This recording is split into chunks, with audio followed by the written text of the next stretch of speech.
I'm certified financial planner David Somerville. I'm here, as always, with registered retirement consultant Jason Pollock. Jason, good evening. How are you? Great. How Things about are good. you? Things are great. Fantastic. Good. You know, fall has finally here. come. We've gone from golf shirts and t-shirts and shorts to we're wearing now we're into long sleeves, right? So It's all good. it's all Beautiful good, right? season. Exactly. Now, speaking of beautiful seasons, the government of Canada in the 2022 federal budget back in January, February, March, I forget when it actually was, but it was sometime back then. Maybe it was April. Came up with this new program for young Canadians. So it's called the First Home Savings Account, the FHSA, another acronym we have to now learn, right?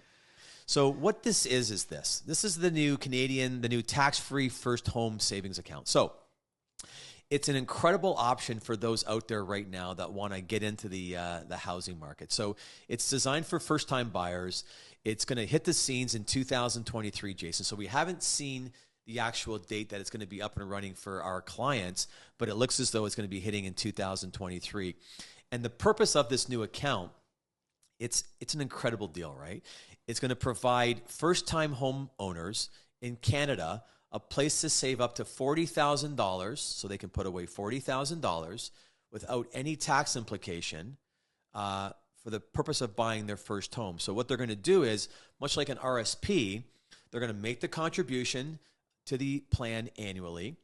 The plan contribution is tax deductible, and when you're ready to buy your home, you can actually pull the money out and not pay tax. Now, to qualify for this new plan, you've got to be a resident of Canada and at least 18 years old. But it really is a great option for the youth of Canada to put some money away, invest it for 2, 3, 4, 5, 10 years, whatever it may be, get a tax deduction when they buy it, and then, of course, when the money comes out, it's not going to be taxable. Yeah, and a lot of our podcasts are, we beat the government up quite a bit. Their last one or our previous one, we beat them up about a luxury tax and things like that. But in the end, I think they hit it out this time. So it's a great plan. Yeah. Some of the other eligibility rules, obviously it's intended for first-time home buyers. Of course, the name says it all. But you can also take advantage of this account if you have not owned a home at any time in the preceding 4 years. So if you owned a home 10 years ago, then sold it and have been renting for a little while, you can certainly qualify for this account. Similar to the RSPs, you can all the options. You can carry forward any unused. You said $8,000 is the maximum per year. That you can put into these accounts. But as I said, similar to the RSPs, if you don't use that full $8,000, you can always go back and pick it up another year. You know, it's amazing, right? So like the TFSA, we're all used to the TFSA now. It's been around for 15 years or so. So this plan, so example, if your son's 19 years old, 20 years old, right now what typically happens is when they come in, all of those deposits go into a tax-free savings account, Jason. And then, of course, when we ask the client, what's the money going to be used for, almost every time it's about, I want to buy my first home. So now what we'll do is we'll take the money out of the TFSA, we'll add it into this new account. But you can only add $8,000 per year. The limit is $40,000, so 8,000 times 5 years is $40,000. And again, you can carry it over. So if you put $4,000 in this year, you can put up to $12,000 in next year. To qualify, the investment needs to be in a housing unit in Canada or a share of a cooperative housing unit. An interesting wrinkle for those out there right now who are doing this, they can also use this and also use their Canadian Home Buyers Plan as well. So if you have the Home Buyers Plan, which we'll get into in a couple seconds here, you can actually double dip. You can use this new savings plan with the Home Buyers Plan. Also, too, if you happen to leave Canada, you can still contribute to your plan if you emigrate out of the country. However, you won't be able to make a qualifying withdrawal if you live elsewhere. So if you're living in Buffalo or living in the States and you're still a Canadian citizen, obviously you can put the money into the plan.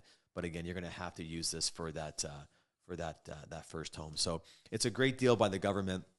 And again, we mentioned a few seconds ago about the Home Buyers Plan. again, this has been around for a long, long period of time. So just to kind of refresh all of our viewers and listeners on the home buyers plan as well. So the home buyers plan is, again, allowed for first-time home buyers, and they're allowed to withdraw up to $35,000 from their RSP. So the difference is on this new first home savings account, you put the $8,000 in, you get a tax deduction.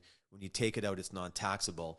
But the home buyers plan, you can put money into your RSP, get a tax deduction, but when the money comes out, you're going to have to at some point pay it back. So it's a little bit different, Jason, than the first home savings account. Right, and the one kicker with that is if you have used the home buyers plan before, you cannot have an outstanding balance. Right. So you've got to pay that back. Some other eligibility rules. As I mentioned, you cannot have owned a home within the past 4 years. If you're buying a home with a spouse or a common law partner who is not a first-time home buyer, you can't have lived in the house they owned for the last 4 years. You have to enter. You have entered into a written agreement to buy or build a qualifying home. You must intend to live in the home within 1 year of purchase. So again, takes away from potentially speculations, and of course. You must be a Canadian resident, and you must make the withdrawals from your RSPs within 30 days of taking title. Right. And some of the other quick notes here on this on these home buyer plans is if you make a withdrawal from your RSP but do not meet the home buyer plan rules and requirements, that money is going to be taxable and it's going to go into your income. So the home buyers plan, it's a great option. Obviously, a lot of our clients do have RSPs. They do want to buy a home. They do need the RSP from a deposit point of view. And of course, they're going to have to use that type of plan. But again, going forward, a lot of people I think are going to start to move around that TFSA over into this new first home savings account. Last few points here. Obviously, with the home buyers plan, if you have a partner or a spouse, you can withdraw up to $35,000. Your spouse can withdraw up to $35,000. So that's about $70,000. And the one payback thing here for those that are out there is that on the payback, you can defer the first couple of years. You can miss the first couple of years of payback, but you've got 15 years to pay the money back. So this first home savings account, this new plan, pull the money out, don't bother paying it back. The home buyers plan, you pull the money out, Jason, and they're going to have to at some point put it back in. And if they don't put it back in, then of course it's taxable. Yeah, exactly. With the home buyers plan, so it's confusing. The home buyers plan, you've got to pay back. It's a loan. You get the first 2 years to pay it back, so you don't have to worry about it for the first 2 years. But then every year after that, you have to pay. You have 15 years to pay it back, so you have to pay 1/15 every year.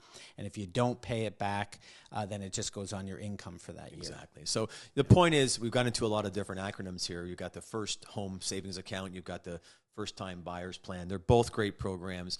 I guess our advice is if you have some kids that are at some point going to be buying their first home, you should probably get some good financial advice, talk to your financial advisor, and then talk about these two different options. In my world, in my view right now, given the choice of the two, the new one here that's coming out in 2023, this first home savings account, this looks like the real deal. It's a really great option. Obviously, if you have a child who's maybe has been able to invest a fair bit of money, maybe they're 26, 27 years old, they've got some RSPs, they can now put money into this, and of course use both plans to try and get into the housing market. So we hope that this was helpful, Jason. It's a new program coming out. We're excited to see what happens on our end. We haven't seen anything from our investment firms yet that talk about this, but it looks as though it's good to go, and it's going to happen in 2023. Finally, some good things coming out of the government. Absolutely. To help. So, yep. Jason Pollock, again, thanks for coming in. I appreciate getting you off the couch on a late Tuesday night. Leave me alone. Let me go back. Man, exactly, right? And for all those out there, feel free to share the podcast.